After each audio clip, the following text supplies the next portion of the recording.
Ayun guys, sa dami ng tao, pinaalis lahat ng mga nasa tapat ng simbahan.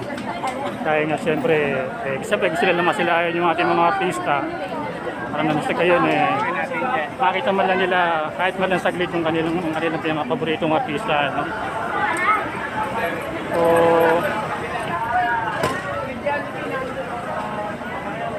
daming tao. Kaya pahapon na, kaya lalabas talaga yung mga tao dito. Luhupas na ba tayo? Luhupas na ba? Hindi pa ba lumalabas? Oo nga eh.